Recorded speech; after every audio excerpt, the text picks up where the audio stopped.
Einstein model of specific heat of solids, ठोसों की विशिष्ट ऊष्मा का Einstein model. So previous lecture में हमने देखा कि क्लासिकल थ्योरी जो है ड्यूलोंग पेटेट लॉ, उन्होंने सॉलिड की स्पेसिफिक हीट को समझाने की कोशिश की थी और सीवी का फॉर्मूला आया था 3R। लेकिन जो एक्सपेरिमेंटल ग्राफ मैंने आपको बताया था वो कुछ इस तरह से मिला था, यानी कि हाई टेम्परेचर पे जाके ये वैल्यू 3R के इक्वल आ रही थी, लेकिन लो टेम्परेचर पे ये वैल्यू जैसे-तैसे टेम्परेचर कम हो रहा था, सीवी की वैल्यू घट के 0 हो रही थी। तो ये लो टेम्परेचर वाला जो है, वो ड्यूलोंग पेटिट लॉ नहीं समझा पाया, तो उसके लिए आइंस्टीन ने कुछ चेंजेस करके अपना मॉडल दिया, जिसे हम आइंस्टीन मॉडल कहते हैं। तो सबसे पहले आइंस्टीन की असम्पशन्स क्या थी, यानी ये फॉर्मूला डिराइव करते वक़्त आइंस्टीन ने कौन-कौन सी जो चीज़ें हैं, वो कंसीडर की थी। सबसे पहले आइंस्टीन ने ये माना कि सारे जो एटम्स होंगे, सॉलिड की बात हो रही है तो हम जानते हैं सॉलिड में एटम काफ़ी पास-पास में होते हैं और कोई भी टेम्परेचर पे होते हैं तो वो वाइब्रेशन करते हैं। तो आइंस्टीन ने ये कहा था कि ये सारे के सारे इंडिपेंडेंट सिंपल हार्मोनिक ऑक्सीलेटर होते हैं। इंडिपेंडेंट का मतलब होता है कि किसी पर डिपेंड नहीं करेगा, हर एटम जो होगा अपना अलग वाइब्रेशन करेगा, उसके आस-पास के एटम से उस पर कोई फ़र्क नहीं पड़ेगा, जो कि बिल्कुल गलत चीज़ साबित हुई थी बाद में। पर आइंस्टीन ने ऐसा माना था कि ये एटम जो है जब ये वाइब्रेशन करेगा तो इसके आसपास वाले एटम इनको डिस्टर्ब नहीं करेंगे, और जो सारे एटम होंगे सभी की जो फ्रीक्वेंसी होगी वो सेम होगी। फ्रीक्वेंसी का मतलब कितना फास्ट वाइब्रेट कर रहे हैं, जैसे मान लो कोई बहुत धीरे-धीरे वाइब्रेशन हो रहा है तो फ्रीक्वेंसी कम हुई, कोई बहुत जल्दी-जल्दी वाइब्रेट कर रहा है तो फ्रीक्वेंसी ज़्यादा हो गई। तो आइंस्टीन ने ये बोला था कि सारे एटम जो हैं वो सब सेम फ्रीक्वेंसी से वाइब्रेट करेंगे और उस फ्रीक्वेंसी को आप न्यू मान लो। सारे इंडिपेंडेंट होंगे, यानी कि कोई भी एटम जब वाइब्रेट करेगा तो उसके आसपास वाले एटम उसको डिस्टर्ब नहीं करेंगे। इसके अलावा डिस्क्रीट एनर्जी स्पेक्ट्रम, आइंस्टीन ने ये कहा था कि जो भी ये एटम्स होंगे इनकी जो, क्योंकि अब ये एटम जो है वो क्या कर रहा है, वाइब्रेशन कर रहा है। वाइब्रेशन करता हुआ जो एटम होता है वो किसकी तरह बिहेव करता है, सिंपल हार्मोनिक ऑक्सीलेटर यानी कि सरल आवर्ती दोलक की तरह बिहेव कर रहा है। तो इसकी कुछ ना कुछ एनर्जी भी होगी। तो आइंस्टीन ने ये बोला कि जो ये एनर्जी होगी वो कंटिन्यूअस नहीं होती है, यानी कि सतत नहीं होती है, बल्कि विवक्त। सतत का मतलब होता है कंटिन्यू, एनर्जी की सारी वैल्यूज अलाउड होना। लेकिन ये क्या, आइंस्टीन ने कहा था कि ये डिस्क्रीट होते हैं। डिस्क्रीट का मतलब होता है विभक्त, और विभक्त का मतलब होता है कि एनर्जी की कुछ वैल्यूज अलाउड होना और कुछ वैल्यूज अलाउड ना होना। ठीक है, जैसे एक लाइन के रूप में बताऊं तो ये मैंने लाइन ड्रॉ कर दी, तो ये लाइन हो गई कंटिन्यूअस यानी कि सतत। लेकिन अगर मैं अब इस लाइन के टुकड़े कर दूं, ये देखो, तो कहीं पर तो ये लाइन मिल रही है, कहीं पर ये लाइन नहीं मिल रही है, तो ये वैल्यू हो गई विभक्त यानी कि डिस्क्रीट। ठीक है, तो आइंस्टीन ने ये कहा था कि जो एनर्जी की अलाउड वैल्यूज है वो एन एच न्यू से दी जाएगी, जहां एच न्यू मिनिमम एनर्जी होगी और एन जो होगा उसकी वैल्यू केवल इंटीजर होगी। इंटीजर का मतलब पूर्णांक हो सकती है 1 2 3, 3/2 अलाउड नहीं है, 1/2 अलाउड नहीं है, एंड सो ऑन। ठीक है, ये वैसे ही है जैसे अपन लाइट में बोलते हैं ना कि फोटोन आया है एच न्यू एनर्जी का, तो एक फोटोन आया तो एक एच न्यू एनर्जी हो गई, 2 फोटोन आए तो 2 एच न्यू हो गई, 3 फोटोन आए। अब 2.5 फोटोन कोई पॉसिबल चीज नहीं है, 3/2 फोटोन नहीं हो सकते। फोटोन का नंबर, क्योंकि फोटोन एक पार्टिकल है, तो एक पार्टिकल हो सकता है, 2 पार्टिकल हो सकता है, 3 पार्टिकल हो सकता है, 3/2 पार्टिकल्स नहीं हो सकते, यानी उस पार्टिकल के टुकड़े पॉसिबल नहीं है। ठीक है, तो वैसे ही आइंस्टीन ने कहा था कि जो एनर्जी होगी इन एटम्स की वाइब्रेशन करते वक्त, वो एनर्जी जो होगी कंटिन्यूअस नहीं होगी बल्कि डिस्क्रीट होगी। Number of mode of vibration जो होंगे वो 3n होंगे, अगर हमारे पास सॉलिड में नंबर ऑफ एटम्स n है। तो ये आइंस्टीन ने क्यों माना, आइंस्टीन ने ऐसे कहा था कि जो एक एटम होगा, है ना, एक एटम जो है अगर वो सॉलिड में रखा हुआ है तो सॉलिड जो है वो 3 डायमेंशनल बॉडी हो गई, तीनों विमाओं में है उसका तो एक्सटेंशन, तो वो जो वाइब्रेशन करेगा जरूरी नहीं है कि वो एक्स में ही वाइब्रेट करे। ठीक है, उसका वाइब्रेशन एक्स में भी हो सकता है, उसका वाइब्रेशन वाई में भी हो सकता है, और उसका वाइब्रेशन जेड में भी हो सकता है। यानी कि एक एटम जो है, क्योंकि वो 3 दिशाओं में वाइब्रेट कर सकता है, इसलिए एक एटम जो है वो कितने ऑक्सीलेटर के बराबर होगा, 3 सिंपल हार्मोनिक ऑक्सीलेटर, सरल आवर्ती दोलक 3 सिंपल हार्मोनिक ऑक्सीलेटर के इक्विवेलेंट माना जाएगा एक एटम, क्योंकि वो 3 डायरेक्शन में वाइब्रेट कर रहा है और एक डायरेक्शन में वाइब्रेशन को एक सिंपल हार्मोनिक ऑक्सीलेटर पर मानते हैं। तो टोटल अगर हमारे पास n एटम हो गए तो हमारे पास ऑक्सीलेटर कितने हो गए, 3n ऑक्सीलेटर हो गए। और अगर 3n ऑक्सीलेटर हो गए तो मैंने इस चैप्टर के स्टार्टिंग में आपको मोड ऑफ वाइब्रेशन की डेफिनेशन बताई थी।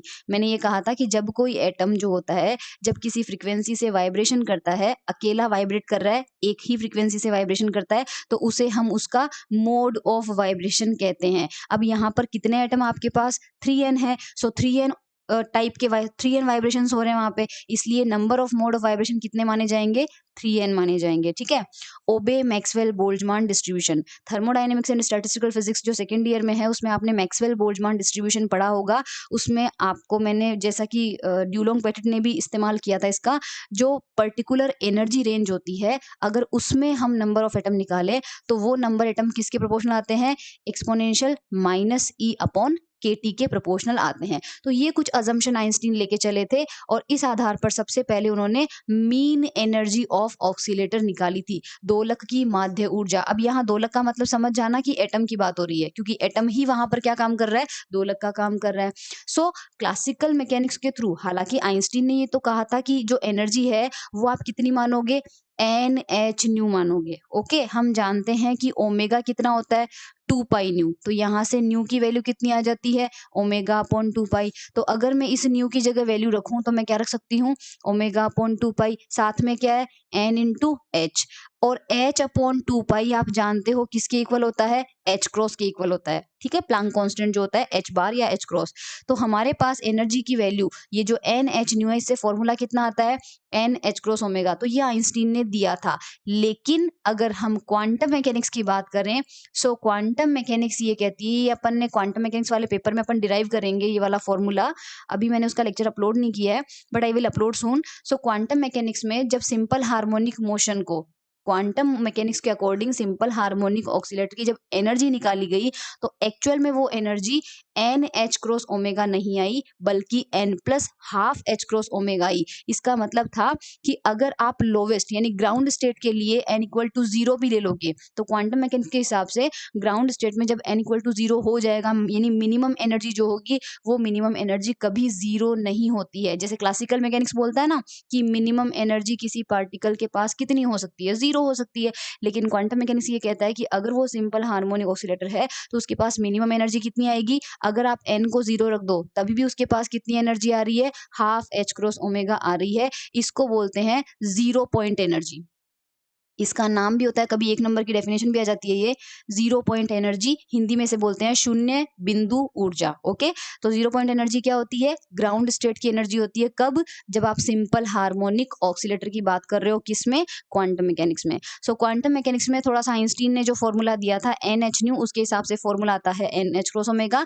लेकिन आइंस्टीन को पता चल गया था कि क्वांटम मैकेनिक्स ने ज्यादा एक्यूरेट कैलकुलेशन करके एनर्जी दी है, तो चलो अपन ज्यादा एक्यूरेट वाली एनर्जी यूज कर लेते हैं। इसलिए आइंस्टीन ने जो En की वैल्यू है वो n plus half h cross omega ले ली थी। अब E बार की जो वैल्यू है, तो इससे प्रीवियस लेक्चर में मैंने आपको एवरेज एनर्जी का फॉर्मूला बताया था इस तरह से, e d n upon integration d n, और मैंने एक्सप्लेन किया था ये फॉर्मूला कैसे आया। अब यहाँ पर क्योंकि आइंस्टीन ने ये बोला है कि सतत तो वहां पे है ही नहीं, ध्यान रखना इंटीग्रेशन का इस्तेमाल तब हम करते हैं जब हमारे पास कोई कर्व जो होता है वो सतत होता है। लेकिन अगर विभक्त है, विभक्त का मतलब डिस्क्रीट है, तो यानी ये चीजें गिनने लायक है। देखो नीचे वाले नंबर को 1 2 3 4 आप काउंट कर सकते हो। तो जब चीजें काउंट करने लायक है तो हम इंटीग्रेशन नहीं बल्कि क्या लगाते हैं, समेशन लगाते हैं। ऊपर यहाँ से देखो, यहाँ आप 1 2 मतलब बहुत पास पास में है, तो इस ऊपर वाली जो रेंज है उसमें काउंटिंग पॉसिबल नहीं है, नीचे वाली में काउंटिंग पॉसिबल है। तो नीचे वाली में हम समेशन का यूज कर सकते हैं। तो जब भी एनर्जी डिस्क्रीट होगी यानी कि विभक्त है, यानी कि वहां पर क्लियरली हमको विजिबल है वैल्यूज, तो हम उसको इंटीग्रेशन नहीं बल्कि समेशन करेंगे। तो यहाँ पर देखो हमने वही किया है, सेम चीज। और आपको याद हो तो हमने इस डीएन को क्या रखा था, ई इंटू ई की पावर माइनस ई बाई के टी, और नीचे भी क्या रखा था, एक्सपोनेंशियल माइनस ई बाई के टी। तो यहाँ पर भी हम ये करेंगे, देखो ई है, एक्सपोनेंशियल है और नीचे एक्सपोनेंशियल है, बस इंटीग्रेशन की जगह समेशन यूज करेंगे। सो ये तो nth एनर्जी लेवल की ऊर्जा हो गई, और ये डीएन की वजह से आया क्योंकि डीएन किसके प्रोपोर्शनल था, एक्सपोनेंशियल ई एन अपॉन के टी के प्रोपोर्शनल था। नीचे एक्स्ट्रा ई एन तो है नहीं, तो सिंपली हमारे पास सिर्फ ये आ जाएगा। समेशन एन की वैल्यू 0 से लेके इनफाइनाइट तक जाती है, क्योंकि कोई भी जो एनर्जी लेवल होता है उसका ग्राउंड स्टेट अगर मिनिमम है तो उसके बाद जो ऊर्जा स्तर होते हैं उनकी वैल्यू कभी फाइनाइट नहीं होती है, वो इनफाइनाइट तक चली जाती है। तो हम सारी रेंज कवर करेंगे, और वैसे भी हमने क्लासिकल मैकेनिक्स में आपने देखा होगा तो भी हमने इन्फिनिटी तक की रेंज ली थी। सो यहाँ पर देखो अब क्या करेंगे, En की वैल्यू अभी अभी हमने देखी थी, ये आई थी, और यहाँ पर En की वैल्यू हमारे पास, ये देखो En की वैल्यू मैंने यहाँ से पुट कर दी, नीचे भी हमने रख दिया। अब हम इसको थोड़ा सा सिंप्लीफाई करते हैं। तो मान लेते हैं हम x जो h क्रॉस ओमेगा अपॉन के टी है, इसको अगर x से रिप्लेस कर दिया जाए तो यहाँ x आ जाएगा, यहाँ x आ जाएगा, बाकी सब छोड़ दो। समेशन किस पे लगा हुआ है हमारा? n पे। तो समेशन के अंदर केवल वो टर्म रखो जिनमें n है, जिनमें n नहीं है उनको बाहर निकाल दो। तो देखो h क्रॉस ओमेगा है, इसमें n नहीं था तो इसको समेशन के बाहर निकाल दिया। n प्लस हाफ है तो इसको अंदर रहने दिया। एक्सपोनेंशियल वाला पार्ट है तो उसको अंदर रहने दिया। इस h cross omega upon kt की जगह आ गया x हमारे पास, ठीक है। सिमिलरली हमारे पास नीचे भी आ गया। अब हम n को एक्सपांड करते हैं, समेशन को ओपन करते हैं। तो n की वैल्यू सबसे पहले रखेंगे 0। तो जब ये 0 हो जाएगी और यहाँ पर भी n 0 हो गया तो वैल्यू देखो क्या आ रही है, 1/2। ये आ गया 1/2। एक्सपोनेंशियल में क्या आ रहा है, n तो 0 हो गया, माइनस x/2। तो ये हमारे पास आ गया माइनस x/2। उसके बाद n की वैल्यू रखो 1। तो यहाँ क्या हो जाएगा, 1 प्लस 1/2 कितना हो रहा है, 3/2। तो ये 3/2 आ जाएगा। यहाँ पर भी 3/2 हो जाएगा तो 3/2 आ जाएगा। उसके बाद n की वैल्यू रखोगे 2। तो 2 प्लस 1/2 कितना होता है, 5/2। यहाँ पर भी कितना आ जाएगा, 5/2। तो इसी तरह से नीचे भी हमने एक्सपांड कर लिया। नीचे यहाँ पर तो कुछ मल्टीप्लिकेशन में है नहीं, सिर्फ एक्सपोनेंशियल वाले टर्म है तो सिर्फ एक्सपोनेंशियल वाले टर्म रख के हमने इसको एक्सपांड कर लिया। अब देखो ये जो वैल्यू आ रही है h क्रॉस ओमेगा को एज इट इज रहने दो। ये सारा जो फंक्शन है इसे हम लिख सकते हैं d/dx log ऑफ e की पावर माइनस x/2 e की power minus 3x/2 and so on. अब ये कैसे लिखा, इसको एक्सप्लेन करती हूँ।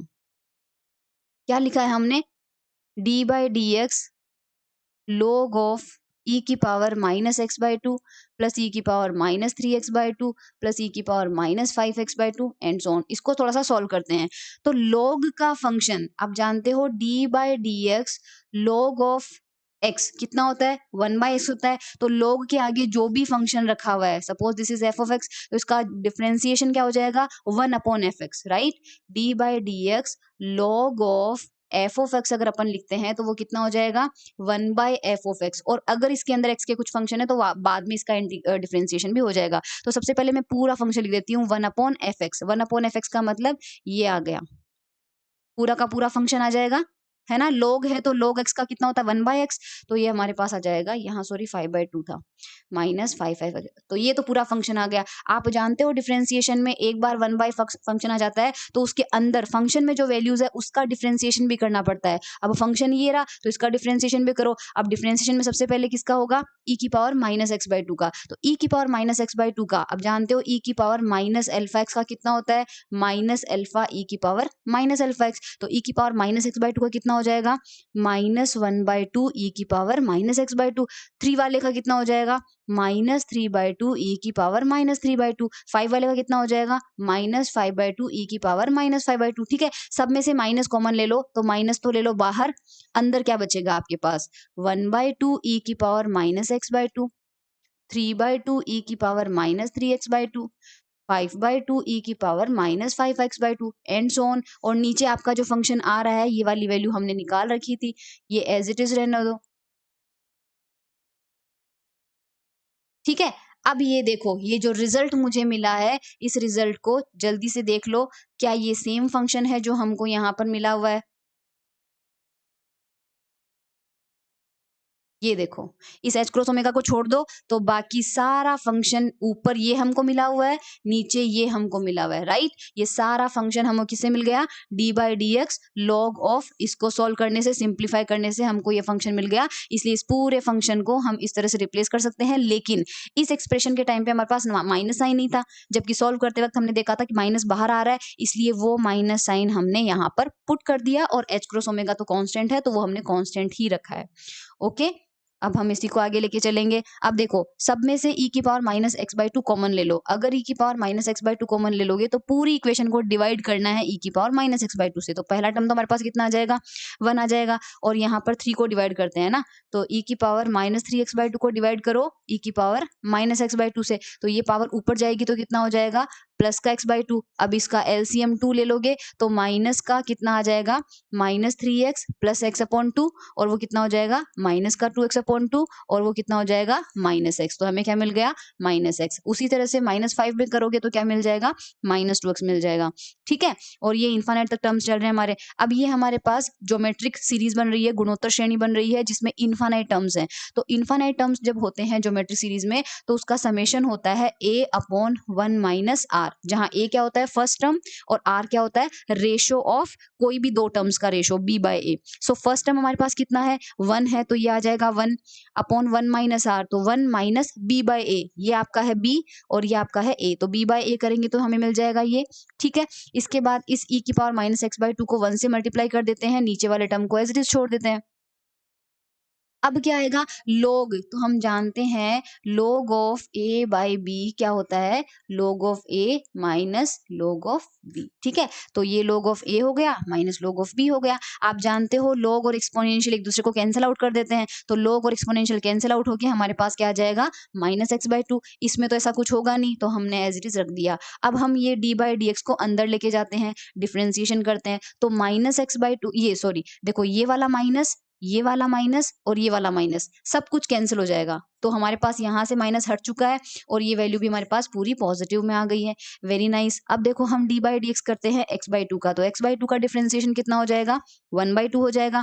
अगेन हमारे पास log का करना है, तो देखो मैंने आपको बताया था कि log of F of x होता है, तो हम क्या करते हैं उसका एफ ऑफ एक्स पहले एज इट इज आ जाता है। सो ये वाला पूरा फंक्शन 1 बाय में आ जाएगा, तो देखो 1 अपॉन नीचे पूरा का पूरा फंक्शन आ गया। फिर जो फंक्शन है उसका वापस करना पड़ेगा। अभी फंक्शन कितना है 1 माइनस, तो 1 का तो कितना हो जाएगा 0, फिर ये माइनस और फिर e की पावर माइनस एक्स, ई की पावर माइनस एक्स का कितना होगा माइनस ई की पावर माइनस एक्स, तो ये वाला माइनस और ये वाला माइनस कैसे हो जाएगा प्लस, और आपके पास आ जाएगा e की पावर माइनस एक्स। अब क्योंकि e की पावर माइनस एक्स है तो इसको नीचे भेज देंगे, नीचे भेजते ये क्या हो जाएगा e की पावर प्लस एक्स हो जाएगा। ओके, फिर इसको अंदर मल्टीप्लाई कर लो, तो 1 से मल्टीप्लाई हो जाएगा ये और ये प्लस एक्स और ये माइनस एक्स पावर कैंसिल होके 0 हो जाएगी और e की पावर 0 होता है 1। ठीक है, अब हम x को क्या माना था हमने h क्रॉस ओमेगा बाई के टी, तो वापस पुट कर दो, तो ये हमने पुट कर दिया, तो ये हमारे पास एवरेज एनर्जी होगी। जितने भी ऑक्सीलेटर वाइब्रेट कर रहे हैं उन सब की जो एवरेज एनर्जी है वो हमारे पास ये आएगी। ओके, अगर एवरेज एनर्जी इतनी आ रही है यानी हर एटम के पास लगभग इतनी एनर्जी तो होगी। अगर हर एटम के पास लगभग इतनी एनर्जी हो रही है तो पूरे ठोस की टोटल आंतरिक ऊर्जा, total internal energy of solid कितनी होनी चाहिए, तो मैंने बताया था कि टोटल सिंपल हार्मोनिक ऑक्सीलेटर कितने मान के चलेंगे हम 3n। क्यों? क्योंकि एक एटम 3 दिशाओं में वाइब्रेट कर रहा है तो वो 3 ऑक्सीलेटर के बराबर माना जाएगा। ऐसे करके हमारे पास टोटल 3n हो जाएगा, तो टोटल इंटरनल एनर्जी हमारे पास कितनी हो जाएगी 3n इंटू एवरेज एनर्जी हो जाएगी। अब हम निकालते हैं लेटिस स्पेसिफिक हीट, तो लेटिस स्पेसिफिक हीट के लिए अपना फॉर्मूला मैंने बता दिया था प्रीवियस लेक्चर में, du बाई डी टी करते हैं, तो यहाँ पर u का एक्सप्रेशन रख दिया और हमें इसका टेम्परेचर के रिस्पेक्ट में डिफरेंशिएशन करना है। तो सबसे पहले तो देखो 3n h cross omega into 1 by 2, इसमें कहीं पर टेम्परेचर नहीं दिख रहा है तो इसका डिफरेंशिएशन क्या हो जाएगा 0। तो d बाई डी टी सिर्फ किस पे एप्लीकेबल होगा इस लास्ट वाले पे एप्लीकेबल, तो ये लास्ट वाला फंक्शन मैंने लिख दिया, साथ में मल्टीप्लीकेशन में क्या है हमारे पास 3n h क्रॉस ओमेगा तो है ही है। अब देखो D by D x 1 by x कितना होता है माइनस 1 बाई एक्स स्क्वायर होता है, राइट। तो सबसे पहले -1, ये देखो -1 और x हमारे पास क्या है पूरा का पूरा ये फंक्शन, तो पूरे के पूरे फंक्शन पे स्क्वायर लग गया। उसके बाद ये जो अंदर फंक्शन होता है इसका भी डिफरेंशिएशन हमें यहाँ पर करना पड़ता है, तो एक्सपोनेंशियल का -1 का तो 0 हो जाएगा, केवल एक्सपोनेंशियल का करेंगे तो e की पावर अल्फा x का क्या होता है हमारे पास अल्फा e की पावर अल्फा x, यानी एक्सपोनेंशियल वाला तो एज इट इज आएगा, तो ये एक्सपोनेंशियल वाला तो एज इट इज कर दिया। अब e की पावर में जो होता है उसका भी होता है, अब यहाँ तो क्या होता है अल्फा x होता है इसलिए हम सिंपली अल्फा लिख देते हैं, लेकिन हमारे पास यहाँ पर क्या है h क्रॉस ओमेगा अपॉन के टी, तो देखो t नीचे आ रहा है और आप t के रिस्पेक्ट में कर रहे हो तो h cross omega upon t जो आएगा उसमें अगेन देखो 1 बाई टी है, तो 1 बाई टी का डिफरेंशिएशन कितना होता है -1 बाई टी स्क्वायर, तो h क्रॉस ओमेगा बाई के तो एज इट इज आएगा, लेकिन ये -1 बाई टी स्क्वायर जो है वो किसका हो जाएगा 1 बाई टी का, और साथ में 3n h क्रॉस ओमेगा तो चल ही रहा है, तो ये माइनस और ये माइनस कैंसिल आउट हो जाएगा और रिमेनिंग पार्ट को आप थोड़ा सा सिंप्लीफाई करोगे तो आपको ये वाला टर्म मिल जाएगा। ठीक है, इसके अंदर हमारे पास h क्रॉस ओमेगा का स्क्वायर है, नीचे के टी का स्क्वायर है, अगर हम ऊपर नीचे k से मल्टीप्लाई कर दें, ऊपर नीचे k से मल्टीप्लाई कर दें तो ऊपर आ जाएगा एक्स्ट्रा k और नीचे क्या हो जाएगा k का स्क्वायर हो जाएगा। k का स्क्वायर होते ही हम क्या करेंगे h क्रॉस ओमेगा और t का तो पहले से ही था, k को भी अंदर ले लेंगे तो हमारे पास ये बढ़ जाएगा।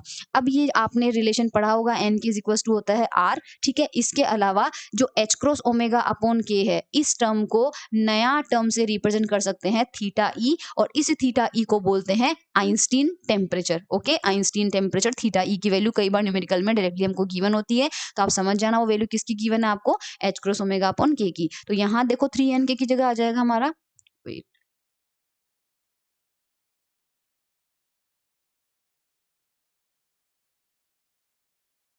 3n की जगह हमारे पास आ जाएगा 3r, ठीक है, और h cross omega upon k की जगह आ जाएगा थीटा e बाई टी का स्क्वायर। इसी तरह से e की पावर में हमारे पास h cross omega by k था, उसकी जगह ये आ जाएगा और नीचे भी हमारे पास इसका स्क्वायर बन जाएगा। अब हम चेक करते हैं कि हाई टेम्परेचर पे CV की वैल्यू हमारे पास क्या आती है। सो देखो, जब हाई टेम्परेचर होगा तो T की वैल्यू बहुत ही ज़्यादा होगी। अब यहाँ पर T के कोफिशिएंट क्या-क्या हैं? T किसके साथ आया है? देखो, T की वैल्यू अगर बहुत ही ज़्यादा हुई तो ये ऑब्वियसली ये जो वैल्यू है ये क्या हो जाएगी? तो हम क्योंकि T हर जगह किसके साथ आ रहा है? थीटा E के साथ आ रहा है, और क्योंकि T की वैल्यू ज़्यादा है तो हम इसलिए उसका कंपैरिज़न किसके साथ कर रहे हैं? थीटा E के साथ ही कर रहे हैं। तो थीटा E बहुत बड़ा हो जाएगा, तो उस कंडीशन में आप देखो, जब ये वैल्यू बहुत बड़ी हो जाएगी तो ये जो रेशो है वो रेशो क्या हो जाएगा? बहुत छोटा हो जाएगा। सो E की पावर x में जब x का मान बहुत कम होता है तो हम उसका एक्सपांशन यूज़ कर सकते हैं, और E की पावर x का एक्सपांशन होता है 1 plus x square by 2 factorial plus x cube by 3 factorial, लेकिन हम उनको अवॉइड कर सकते हैं,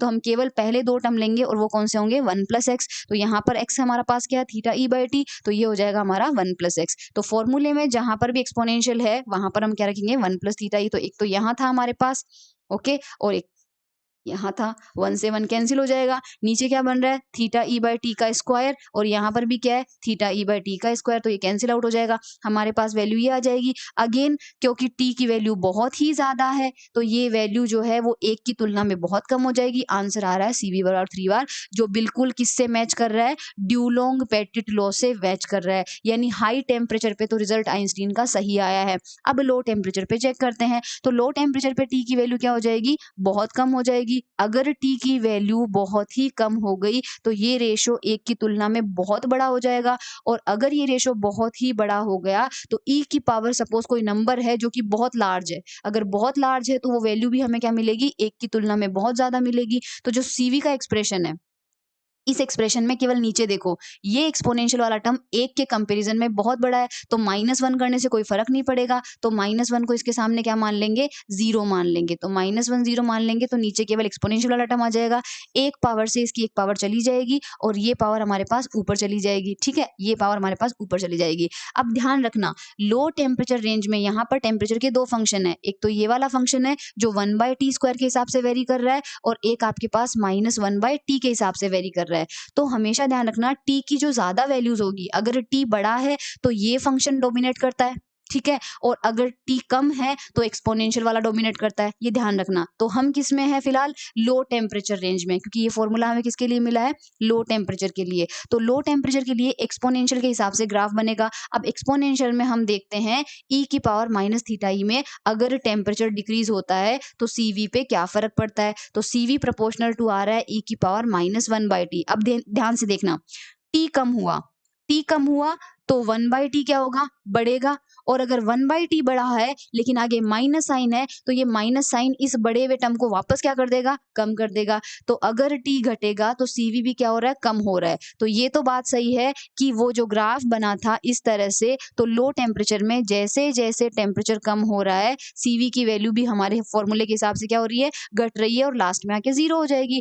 अब ये तो आइंस्टीन का रिजल्ट इतना तो सही था कि टेम्परेचर घटने से CV एटलीस्ट घट तो रहा है, लेकिन जब एक्सपेरिमेंटली देखा गया तो लो टेम्परेचर में जो ग्राफ बन रहा था ये जो डिक्रीजिंग वाला है, देखो कोई चीज अगर डिक्रीज हो रही है, सपोज टेम्परेचर है, इधर CV है, तो घटने के तरीके बहुत होते हैं। हो सकता है स्ट्रेट लाइन से घट जाए, हो सकता है कोई वैल्यू ऐसे घटे, हो सकता है कोई वैल्यू ऐसे घटे, हो सकता है कुछ वैल्यू ऐसे घटे।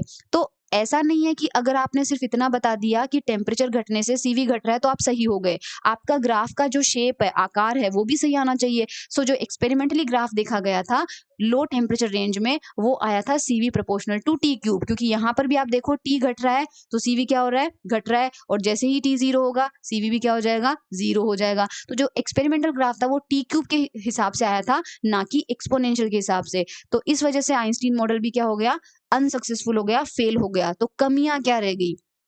आइंस्टीन के हिसाब से CV लो टेम्परेचर रेंज में इस हिसाब से चेंज होता है, जबकि एक्सपेरिमेंटली ये था, इसलिए एक कमी तो ये रह गई। और दूसरी कमी ये थी कि आइंस्टीन ने ये माना था कि सारे एटम जो है वो इंडिपेंडेंट होते हैं, यानी अपने आसपास के एटम से प्रभावित नहीं होते हैं, जबकि ऐसा देखा जाता है कि सॉलिड में जो एटम होते हैं वो बहुत पास-पास में होते हैं। तो अगर कोई एटम वाइब्रेट कर रहा है तो ऐसा बिल्कुल नहीं हो सकता कि उसके आसपास वाले उसको इम्पैक्ट या फिर इफेक्ट ना करे, तो उनका इफेक्ट पड़ता है। इसलिए इंडिपेंडेंट ऑक्सीलेटर कोई नहीं होता होता है, बल्कि सब कपल्ड होते हैं। कपल्ड का मतलब होता है युग्मित दोलक जो कि अपने आस-पास वालों से इफ़ेक्टिव उनका इफ़ेक्ट उस पे पड़ता है। तो आइंस्टीन के जो असम्पशन्स थे वो गलत थे, इसलिए उनका जो रिज़ल्ट आया था वो भी गलत आया था। बाद में इनको सही करने के लिए अगेन तीसरा मॉडल आया था जो कि डिबाई ने दिया था, जो कि हम अगले लेक्चर में देखेंगे, और डिबाई का मॉडल जो था वो सक्सेसफुल रहा था।